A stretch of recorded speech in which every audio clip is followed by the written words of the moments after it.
Okay, hello viewers. I wanted to use this opportunity to talk about, or let's say to answer the questions people have been asking me for a while now, and I kept explaining to them. But this news was published by Daily Trust on the 20, I think 20, the date is there, and I said, okay, let me use this opportunity to talk about it. You see, the decision by the federal government to, you know, permit or issue license or allow the importation of grains, that is foodstuff grains, such as this rice, maize, sorghum, because these are the basic grains we Nigerians consume. That's what they use to produce all these, most especially even in the poultry, you use maize, you soybean. Apart from we, the individual, the normal populace, or what they call it, all this rice, they consume rice mostly tuwo, all this amala, you know, they use all this maize and even the sorghum to do it, pap and the rest. This policy, it may look economically sound, but it's just for a short term. But my fear is the long-term implication, which a lot of us have suffered. There's a video I talked about rice then, where rice was rising up to, I think it was getting up to, at that time, 50 something to 60,000 per bag. And because of this importation, it dropped drastically. I think by now rice should be around 30 something thousand naira. So those that hoarded, those that bought and kept, those farmers that bought their inputs or farmed could not really make any gain. They end up, or most of them ended up incurring losses. And you won't blame the federal government. For instance, we know Nigeria is an agrarian, agrarian, I don't know what they call it. We are known for farming. Sorry about the English. We are known for farming. As let's say 70% of our land is for cultivation. We use for cultivation. And these farmers are the backbone, especially the local farmers are the backbone of our economy, because they are in charge of producing the food that we consume and even export out of the country.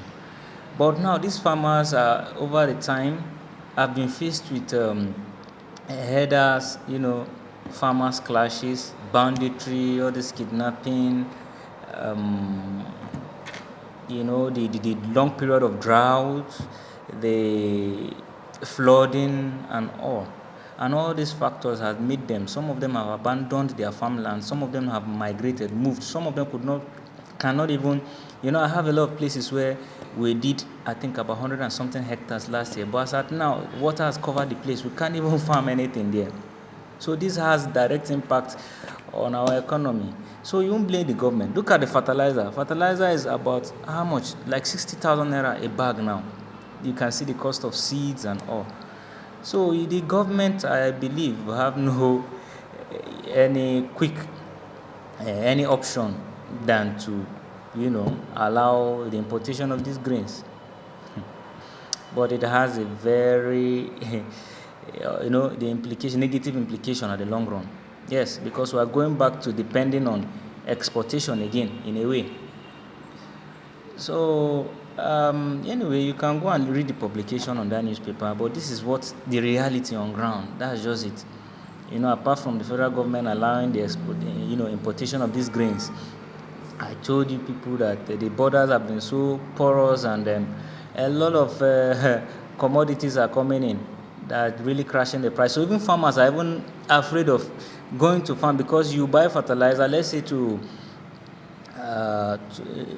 carry the production of, let's say, rice, or do I say maize on 1 hectare, you may need like 4 NPK fertilizers, you may need 2 ureas. 4 NPK already, we are talking about 100 and something thousand.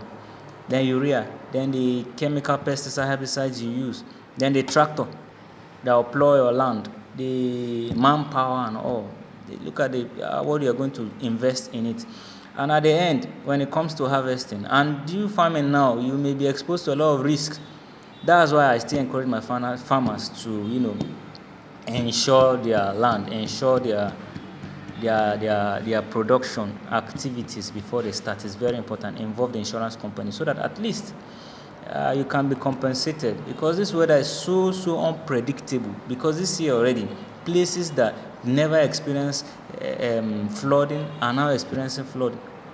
So it's better than, instead of going into it and not insuring and making loss, it's better you don't even, just wait and just target the dry season.